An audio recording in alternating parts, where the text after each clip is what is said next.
Gypsy Blanchard was recently released from prison after serving her sentence after pleading guilty to conspiring to murder her mother, along with her boyfriend at the time, Nicholas Godejohn. Her story gained a huge following while she was incarcerated, and now that she's been released, she's been doing interviews, gaining followers, and casting herself as an advocate for those who might suffer from abuse at the hands of their parents, specifically through the psychological problem that her mother suffered with Munchausen syndrome by proxy, where a parent will pretend that their child is sick or ill in order to gain attention, support, perhaps even financial gain.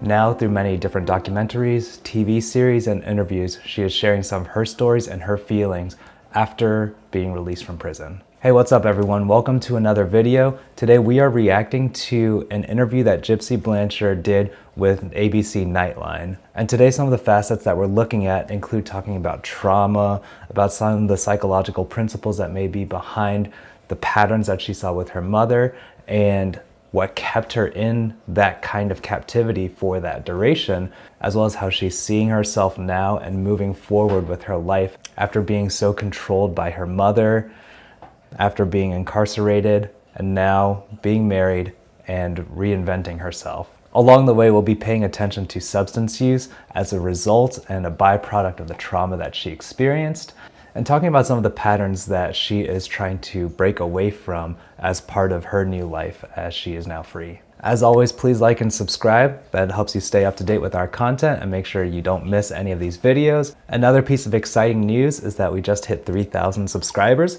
So we did a merch drop of a new low poly kitty design. And so if you want to check that out, we've got shirts and hats for both men and women with a monochrome design as well as an orange design. So check that out in the link in the description below. Let's get into the video. Do you miss your mom, Dee Dee? Yeah, I miss my mom. When you look back, do you think there are ways that this could have been handled differently? That first question is already really loaded, especially for someone who's experienced trauma at the hands of a loved one. And that's a tricky thing. I think a lot of outsiders might say like her mom wasn't human, she was a monster, and nobody could have any feelings for her.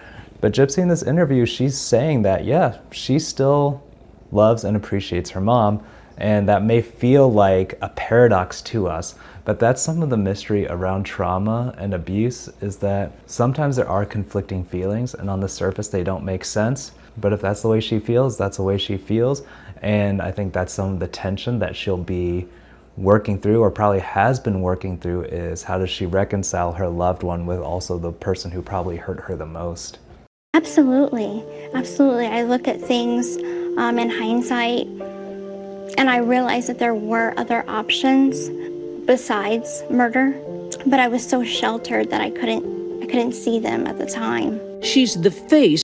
There is something to be said that she was in desperate circumstances. Even though I'm not super well versed in this case, the way that her mother controlled both her health as well as just other facets of her life, she probably didn't think that there were other solutions beyond this most extreme option of orchestrating the murder of her mother.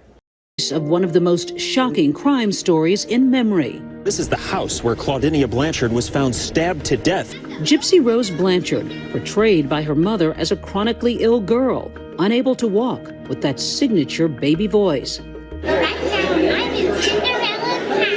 But it was all a lie. Her mother, Dee Dee, was actually the one who was sick with the psychological disorder Munchausen syndrome by proxy, where a parent seeks attention through their child's made-up illnesses. We didn't study this specifically in school, so I don't know what the cause of it is, whether it's something that someone is born in or something maybe more akin to a personality disorder, which kind of persists throughout life and you see those problematic patterns. And I don't know much about their early family life together, but I do wonder if there was something about maybe Gypsy was maybe seriously ill at one point and then her mother got all this support. Maybe it became a thing that perpetuated itself. Again, I haven't dug really deep into their early life together, so I don't know what the circumstances were, whether her mother was always like this or whether it was something that like, oh, I got a little taste of this and I want more and more, and it just ballooned out of control. Your mother controlled so much. Many people just can't understand why you didn't just get up and walk out of that wheelchair. You weren't sick. It's mental, it's emotional, it's physical. all these reasons combined together is what prevented me from just walking out of that. And I do want to clarify something. In a previous video that I did reacting to the earlier parts of this story, I asked as a casual observer, as someone who's not in her situation, well, if they thought you were paralyzed, if they thought you couldn't walk, it would be very simple to just stand up and show the doctor like, hey, this isn't actually not what's going on. And I didn't mean that as an insinuation that she was playing it up or that she was not advocating for herself. Clearly, this is a situation where the mother was very manipulative, very controlling. As a child, and even being told that she was younger than she was, or being told to act like she was younger than she was, I don't know how that messes with somebody's mind. And over the years, that kind of helplessness and being taught to be so dependent on doctors, on your mother, and all of that stuff, how that all combines together to form this situation where she was very uncomfortable or felt unsafe probably advocating for herself, doing something maybe without her mother say so. And so I didn't mean that initial question as an insult to her or her intelligence or anything like that, but I think that needed some clarification that yes, I understand as a professional, there are situations that as an outsider we might see an easy way out of, but that the person might not feel like that's actually something that they can do. Situation. Give us a sense of the fear that you felt. I feared more than anything that if I ran away, that things would be worse for me at home. Gypsy becoming the mastermind in her mother's slaying after. That's an important note. We touched on emotional abuse when we were reviewing Jesse Hildebrandt's interview and how a lot of emotional abuse is speech designed to denigrate a person's sense of self-worth, self-image, or instill fear like she was talking about as a means of control. And clearly that's what was going on here, which is why probably Gypsy Blanchard felt like she had very few options to be able to safely get herself out under the control of her mother. After a lifetime of abuse. I actually didn't even want her to be killed. I just wanted out of my situation. And I thought that that was the only way out. So I think that there is this judgment on me that I killed my mom because I hated her, and that's not true. At age 23, she pled guilty for the role she played in her mother's brutal murder. Guilty. Stabbed 17 times by Gypsy's then boyfriend. Now, after nearly 9 years in prison, she's a free woman. Are you ready to join the adult world? I am. I think that I have gained enough life experience behind bars. Speaking on camera 1 week after walking out of a Missouri prison. I do hope that at this stage of transition that she has some kind of counseling or consistent support, because I think the interviewer makes a good point that from childhood, Gypsy's life was strictly controlled by her mother, and now through her incarceration, her life and her routine was very structured by the prison system that she was incarcerated in, and now she actually has freedom of movement, freedom of choice, and so that could actually be overwhelming. You know, you think about the stages of adolescence where people are experimenting with freedom, greater responsibility and privileges, spending ability, things like that, and we take, 10 years sometimes to be able to handle those responsibilities and privileges well as an adult, and she's just being thrown all of those at the same time after being released from prison. And so I do hope that she has helpful and supportive and caring advisors, people who are in her corner, who are looking out for her best interests to be able to support her in this time, because that could be a lot. On December 28th, when you look at these pictures now of Gypsy Rose, do you recognize her? I don't. I know that it's me, but at the same time, that isn't me anymore. In many ways, this is not Gypsy's second chance at life, but her first. At 32 years old, with a new husband and a social media star with millions of followers. We'll touch on the social media stuff later on because I think there's a lot of skepticism around that. But I think it is very telling that she says she doesn't recognize that girl in the picture because that person feels like a completely different person.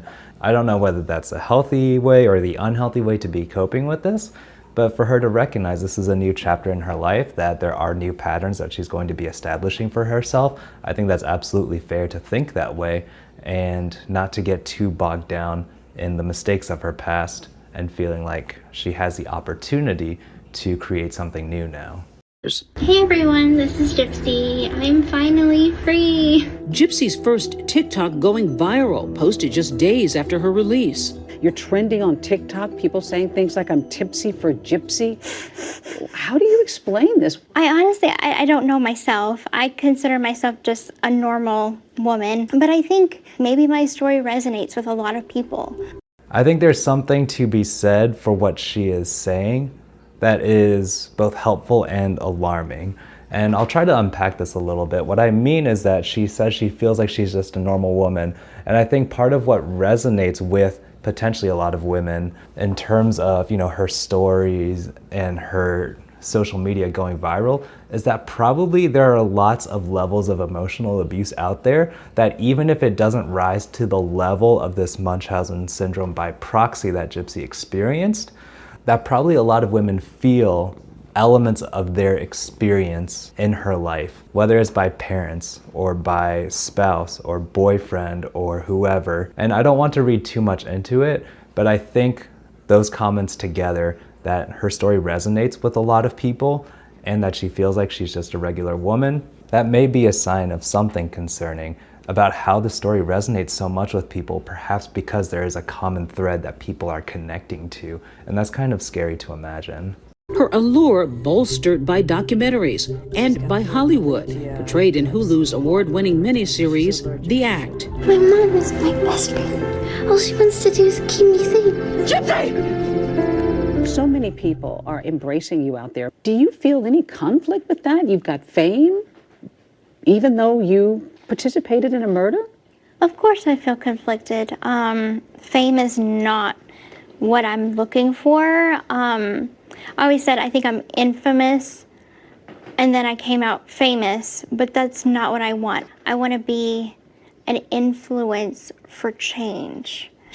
I think that's fair to say, and the way that she's handling it, I think obviously she's had a lot of time to think about this because she was gathering a following even before she was released from prison. From what I'm hearing of what she's saying about it, she's recognizing that she can't control whether people are interested in her story or not. Like it or not, her story is very public, has made the news for months and months, if not years, and there are people who are obviously interested in making and watching content about her, whether it's movies, shows, or even videos like this one. But what she is saying is that she's not just basking in the fame and being like, oh, I'm due for this because of how hard my life was, but she's saying she wants to use that platform as a positive influence for other people to gain awareness, to advocate for people who might be in similar situations. And I guess my thought on that is there are worse things that she could be doing with that platform.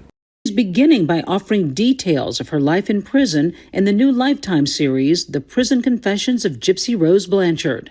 I share my story to be a cautionary tale so that the next person that might be in a situation like mine where they are in an abusive relationship or they are feeling trapped, they don't take the route that I did.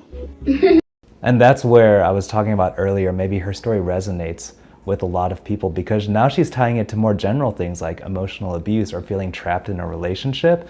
I think part of that might be that common thread that a lot of people do connect to, even if it doesn't go to the extremes of what her mother did. Oh my God.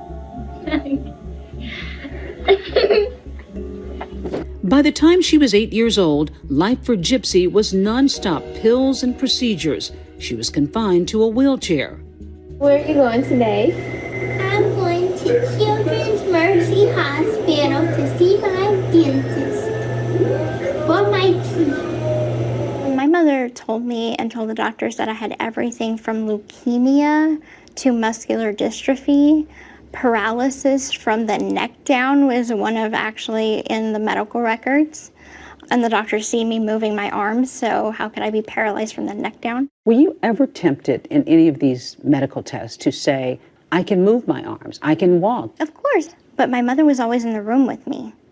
She never left my side, not once.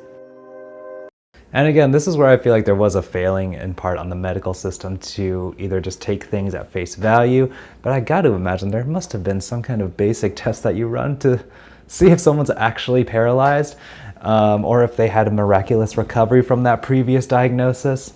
Again, I don't know exactly what transpired in those doctors' offices, but apparently that's what happened. Gypsy forced to undergo numerous procedures, including eye surgeries, a feeding tube, the removal of her salivary glands. What is your health situation now? How were you permanently affected by all that you went through?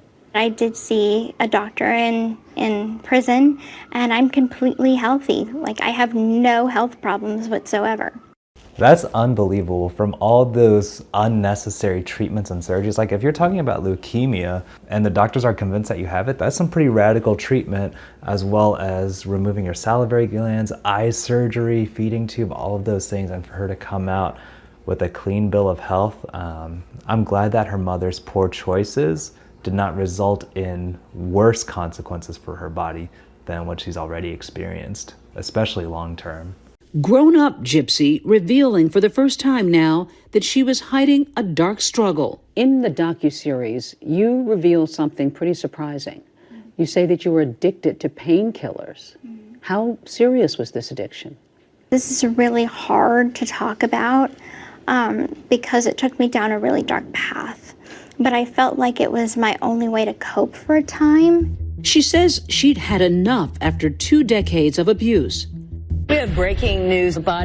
Yeah, the interviewer says it's surprising. Honestly, substance abuse combined with any number of mental health disorders is not all that surprising, especially when we're talking about an instance of trauma with this kind of prolonged experience. Multiple medical operations and procedures that were completely unnecessary, combined with being told multiple times a day, multiple times a week or a month that you need to lie about who you are, how old you are, what you are, how you behave, how you act, and then living in fear that you won't measure up to all of those requirements. Yeah, there'd be a lot of tension, there'd be a lot of pain, there'd be a lot of fear there. And no, I don't blame her for having an addiction to painkillers at that point, because there probably was so much pain that was probably the only way she could feel like she could get through the day. And it's a very common way for people to cope who are struggling with that kind of prolonged and chronic mental distress and physical distress. That doesn't make it okay, and that doesn't mean there aren't healthier ways to cope, but I do understand why she might go in that direction. A 48-year-old Gypsy Blanchard has been found inside her home in Springfield. On June 14, 2015, police find Dee Dee Blanchard stabbed to death in her Missouri home. Authorities discover Gypsy plotted with a boyfriend she met online, Nicholas Godejohn, to kill her mother.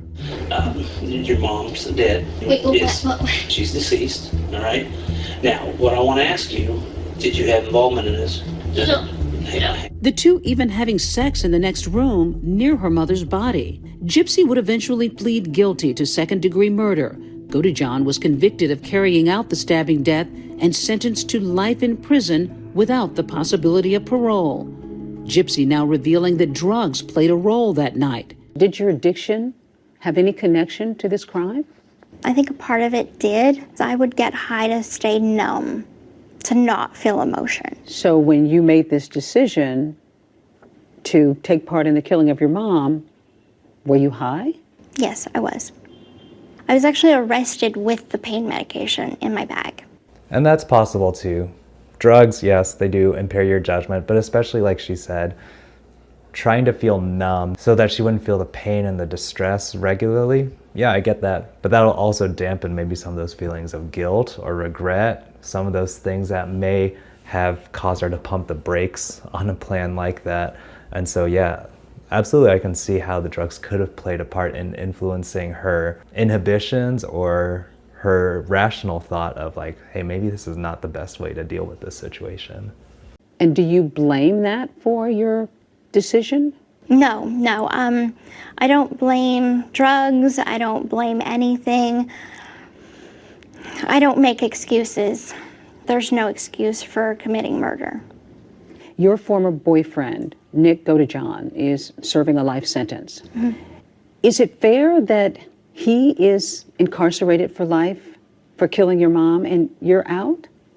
Well, I'm sure that we both have a lot of regrets. All I can really say is that I did my time. He's doing his time for his part. And I wish him well on his journey. Strange as it sounds, she says prison actually freed her. She's now sober and has earned her GED. How much do you think about your mom? I still think about my mom from time to time. After all, she still was my mother. No matter what she did to me, I wish that I could go back in time and change things. Was she a monster? I don't believe my mother was a monster. I want people to know that she had mental illness. She had a lot of demons herself that she was struggling with. She was just a very sick woman. I do want to validate, that's a very hard thing for someone who's been a victim of abuse to say. To recognize that the person who abused them was struggling with mental illness and to not harbor that kind of bitterness towards them, that is probably fair for her to feel. Conceivably, she could say things like, you know, you stole my childhood, you stole my identity, you drove me to these extreme depths to try to escape from your control. But to be able to recognize, like, she's still my mother, I care for her, and to hold that feeling and that tension with the pain that her mother caused her, while also saying that, yes, there was a psychological problem going on here and not blaming her mother, that's she's a really big person for being able to say that. Prison brought another unexpected change to Gypsy's life.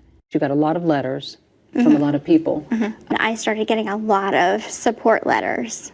One of those letters from her now husband, Ryan Anderson, a middle school special education teacher from Louisiana. He just said, I would like to get to know you and I support you, and here's a little bit about myself. He sounded like a total sweetheart. And I'm like, I'm going to write this guy back. The couple married in 20. There's something interesting about, if I remember right, Gypsy and her ex-boyfriend, the one who is currently incarcerated for the murder, met in an online chat room. And they met out of her imprisonment in her mother's home. And now there's this pattern again of her meeting this guy through letters this time, I guess. I don't know if she had access to internet during her time in prison, but them striking up a relationship over that long distance. And I don't know, maybe it's just a pattern that she's used to because she hasn't had that kind of freedom of movement since she was a child to actually meet people in person, because her life was so controlled either by her mother or by the prison system. And I don't know what to make of that, but it's just an interesting parallel. 2022, while Gypsy was locked up, Ryan there to pick her up the day she was released. But you're really together physically for the first time. Yes. We call it newly together with. What are your plans? Do you want to have children? We've talked about starting a family. We just don't know when at this point. We're just trying to focus on our marriage and establishing a good marriage before we put kids into it. Did you get your happy ending?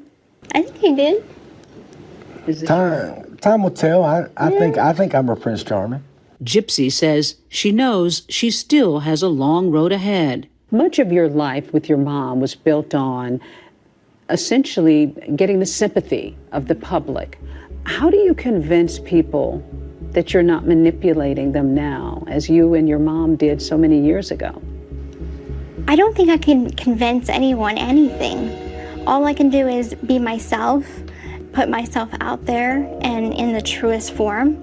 I'm not setting out to manipulate anyone. I'm just myself. You have every right to still be skeptical. I think it's easy to see the pattern of, oh, maybe she's cashing in on the infamy or whatever, and just, you know, making money off of all the following that she has now and the platform that she has. But I think she makes a good point. Whatever she says is not going to necessarily sway people one way or the other. If you think she's fake and just cashing in on it, you're probably going to think that no matter what she says. And so I think what she says is actually a very mentally mature thing to recognize, that she's going to do what she does and say what she says, and she's not setting out to convince anyone of anything, and she's just letting her life speak for itself and being very clear about what her intentions are, whether people believe her in that or not, and just trying to make the best life for herself. Everyone, thank you so much for checking out this video. This story has so many layers, so I do recognize that I am a newcomer to the story. I have not dug into all of the TV series and the film and